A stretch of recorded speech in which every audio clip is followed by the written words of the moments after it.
Do you hear it? That voice. The one in your head that asks if you're sure, if you're ready, if you're qualified. I used to think that that voice was protecting me. I thought it was keeping me safe, preventing mistakes, but it was making me small. Remember when you used to just know things?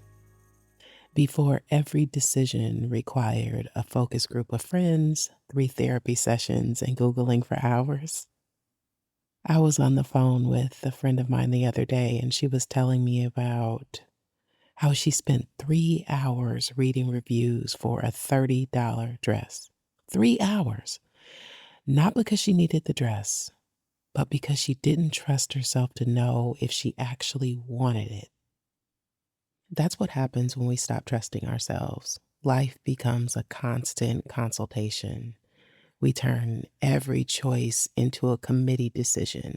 We poll our friends, we call our therapists, we ask our mother, we consult the random person we met at yoga who seems wise, right?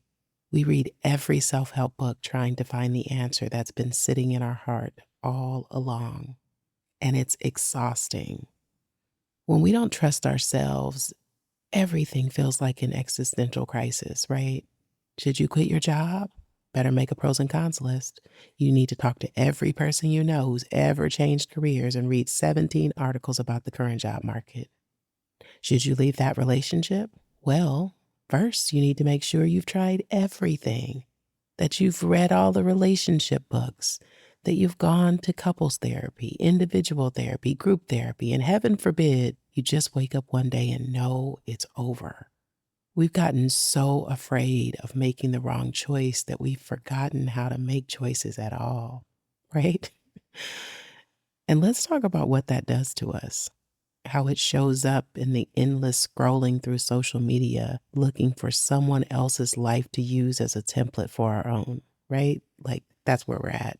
It manifests in that constant second guessing, the analysis paralysis, the way we talk ourselves out of every minute or bold or brave choice, right? That voice that asks all those disempowering questions, it just gets louder every time we refuse to trust ourselves. Every time we choose safety over truth.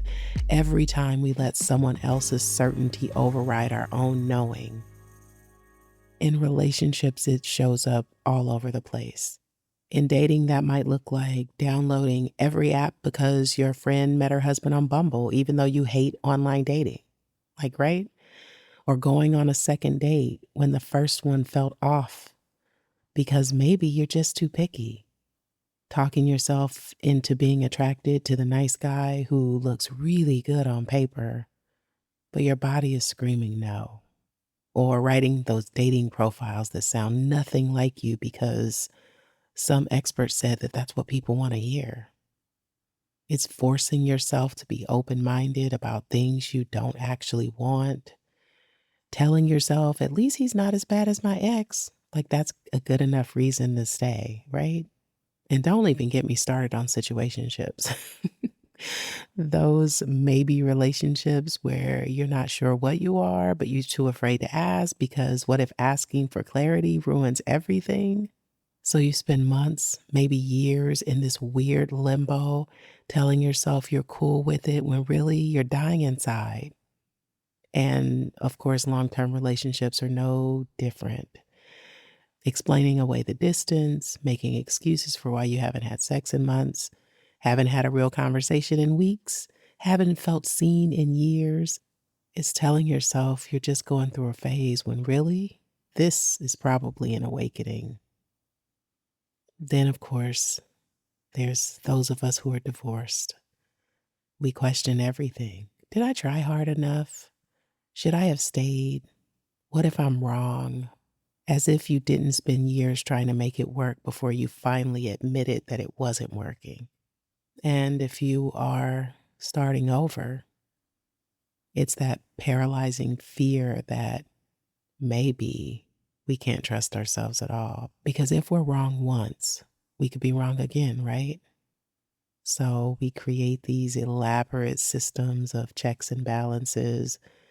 We run every potential date by our therapist, our best friend, our sister, our coworker, whoever seems to have it all figured out. I can still remember when I realized that I had been living in consultation with everybody except myself. I was standing in a bookstore. That is actually the story of many of my aha moments, but for this one in particular, I was in a bookstore reading the back of another self help book. Got a million of them. But then that's when I realized I wasn't looking for answers. I was looking for permission. Permission to know what I already knew, permission to want what I already wanted. And this is what I know now that I am sometimes on the other side, because sometimes I still find myself going back into that pattern. But what I know is when you start trusting yourself, life opens up. You stop needing 3 friends to help you decide if you should text someone back. You can tell the difference between anxiety and intuition, between fear and wisdom, between what you want and what you think you should want. You start making decisions that don't make sense to anyone else, but feel completely right to you, and you're cool with that. Like ending a perfectly good relationship that just doesn't feel right, or staying in one that other people think that you shouldn't because you know that that's where you're meant to be.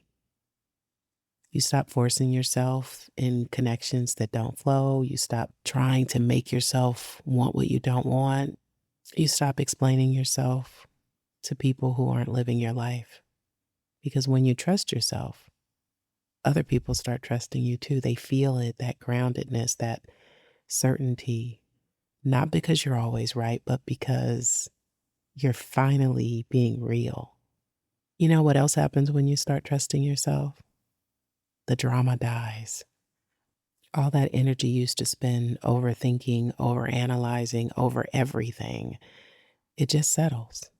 The constant buzz of anxiety in your chest when you're trying to figure out if you're making the right choice, it softens. You start having real conversations instead of rehearsed ones. You can say, "This isn't working for me," without needing to build a case like you're a lawyer. You can just want what you want. You don't have to explain why you want it. Your relationships become clear because you trust yourself and you can actually show up as yourself, not as this version that's trying to be what someone else needs, not the one who's always adapting, always adjusting, always making sure everyone else is comfortable. You just get to be you. And there's something you should know. Some relationships will not survive this. Some friendships might get wobbly. Some family members might get uncomfortable because when you start trusting yourself, you stop playing roles that you've outgrown, and not everybody is ready for that. But the relationships that stay, the ones that remain, they'll get deeper. They'll be more real, more alive, because they'll be based on who you actually are and not who you've been pretending to be. You know, and so many of us already understand these patterns. We've done the reflection, we've read the books, we get why we do what we do, but understanding isn't enough anymore, is it? We want change. That's why in February, I'm gathering a small group of women for sovereignty. It's about more than analyzing your patterns for the 100th time.